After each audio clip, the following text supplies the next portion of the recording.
The Inquisition is an intricate, secret organization that exists beyond the conventional administrative hierarchy of the Imperium of Man.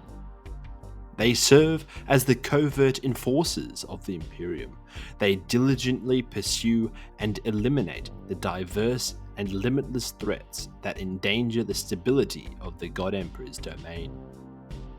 In Darktide, which I would guess most of you have played in the past, we as the players assume the role of outcasts conscripted under the Ordo Hereticus, one of the three primary orders within the Inquisition, focused on combating internal threats such as treason and heresy.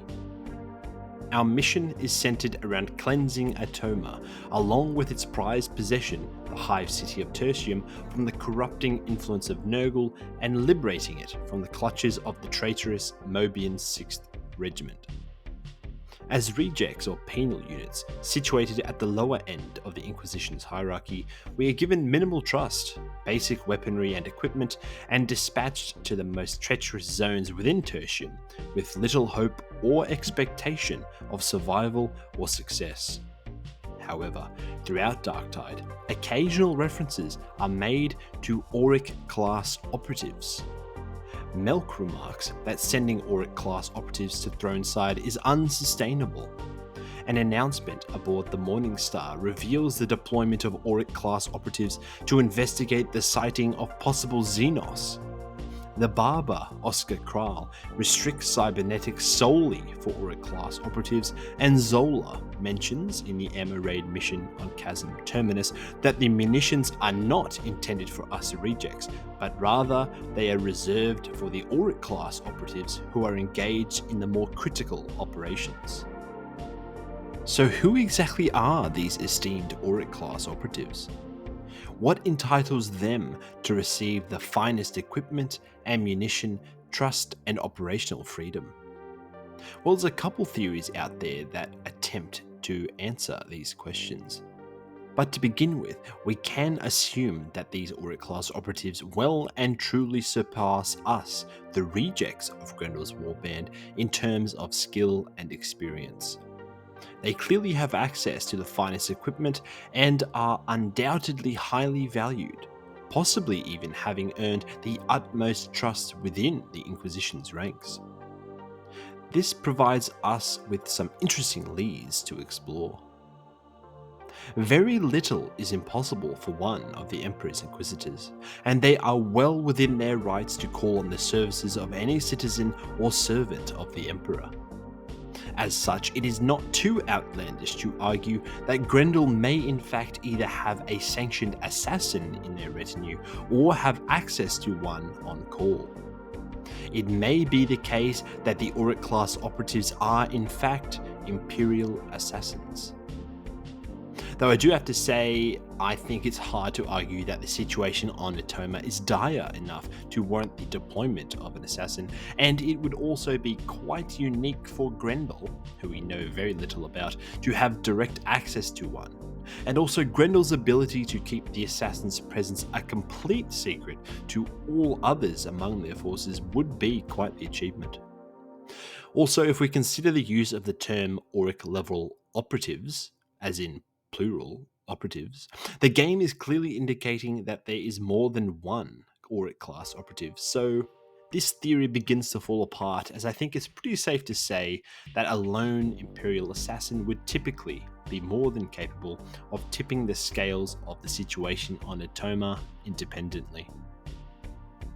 Another possibility is that the Auric-class operatives referenced in the game serve as Grendel's Chamber Militant, which basically refers to the primary military force of each Inquisition order. In the case of the Ordo Hereticus, it would be the Sisters of Battle, the elite sisterhood of warriors known for their effectiveness in purging the enemy through their use of faith, fire, and fury.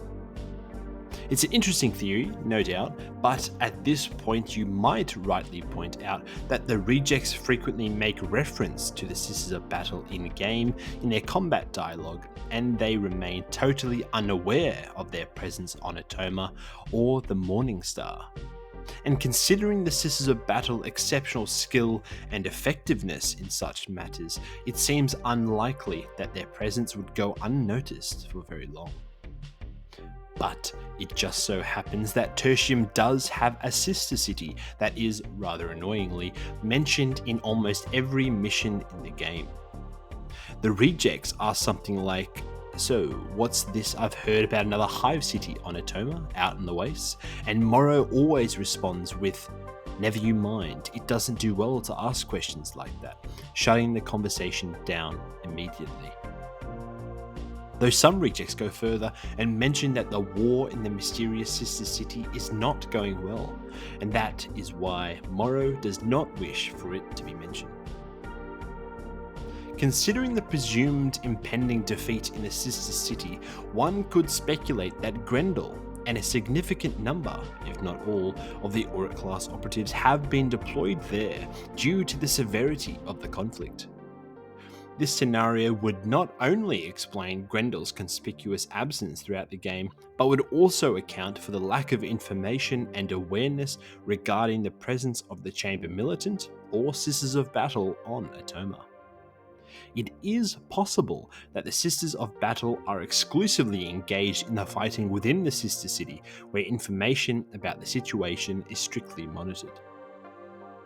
If we entertain the theory that the Auric-Class Operatives are indeed the Sisters of Battle, it would make sense for the reserved munitions and gear to be allocated to them, considering both their formidable combat ability and the gravity of the situation in the Sister City. Also, we do actually have a brief encounter with one Auric-Class squad in Fat Shark's Tertium Vox Intercept number 1 video. The glitchy voice heard from the video belongs to one Sergeant Canva, a woman.